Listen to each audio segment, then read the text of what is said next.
আসসালামু আলাইকুম ভিউয়ার্স, রেহেনার রান্নাঘরে আপনাদেরকে স্বাগতম। আশা করি দেশ ও প্রবাসে যাই যেখানে আছেন আল্লাহর রহমতে ভালো আছেন, সুস্থ আছেন। আজকে আমি আবার একটা দারুণ মজার রেসিপি নিয়ে চলে এসেছি। আজকে আমি শীতের সবজি শিম আলুর ভাজি করে দেখাবো। এখানে আমি হাফ কেজি শিম নিয়েছি। শিমগুলোকে আমি এভাবে দুই ভাগ করে কেটে নিয়েছি। শিমগুলোকে আমি কেটে ধুয়ে পরিষ্কার করে নিয়েছি। এখানে আমি দুইটা বড় সাইজের আলু নিয়েছি। আলুগুলোকেও আমি এভাবে কিউব করে কেটে নিয়েছি। আলুগুলোকেও আমি কেটে ধুয়ে পরিষ্কার করে নিয়েছি। আমি শিম আলুর ভাজিটা আজকে মাটির চুলায় করব। তাহলে চলুন কথা না বাড়িয়ে রান্নাঘরে যাওয়া যাক। চুলা আমি জ্বালিয়ে দিয়েছি। এবার আমি দিয়ে দেব কড়াই। চুলায় আমি কড়াই দিয়ে দিয়েছি। এবার আমি দিয়ে দেব তেল। এখানে আমি দিয়ে দেব রেগুলার তেল, সয়াবিন তেল। আমি এখানে এক কাপ তেল দিয়ে দিলাম।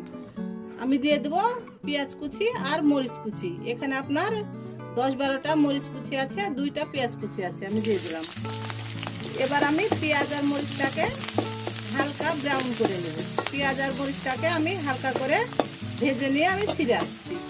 পেঁয়াজ আর মরিচটা আমার ভাজা হয়ে গেছে। এবার আমি দিয়ে দেব শিম আর আলু, আমি একসঙ্গে দিয়ে দেব। আমি এখানে দিয়ে দেবো হাফ চামচ হলুদের গুঁড়া, স্বাদ অনুযায়ী লবণ। আমি এবার ভালো করে নেড়ে চেড়ে নেব।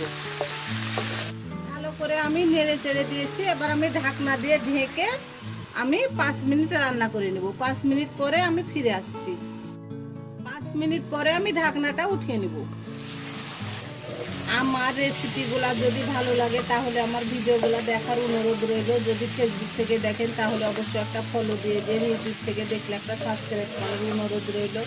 হাতে যদি সময় থাকে লাইক শেয়ার কমেন্ট করে দিন। আপনাদের একটা শেয়ারে আমি অনেক দূরে এগিয়ে যেতে পারবো। ঢাকনা দিয়ে ঢেকে আমি আরও 5 মিনিট রান্না করে নেব। 5 মিনিট পরে আমি একেবারে রান্না করে ফিরে আসছি। 5 মিনিট পরে আমি ঢাকনাটা উঠিয়ে নিলাম। ভাজিটা আমার পুরোপুরি কমপ্লিট। আমি এর মধ্যে চেক করে নিয়েছি আলু শিম দুটাই আমার সিদ্ধ হয়ে গেছে। আমি এবার উঠিয়ে নিয়ে আপনাদেরকে আমি পরিবেশন করে দেখাচ্ছি। হয়ে গেছে আমার পরিবেশন করা। আশা করি আমার রেসিপিটা অবশ্যই ভালো লাগবে। যদি ভালো লাগে তাহলে আমার চ্যানেলটিতে লাইক কমেন্ট শেয়ার করতে ভুলবেন না। বেশি বেশি করে সাবস্ক্রাইব করার অনুরোধ রইল। তাহলে আজকের মতো এখানে বিদায়। আবার অন্য কোনো রেসিপি নিয়ে আসবো। সবাই ভালো থাকবেন। আল্লাহ হাফেজ।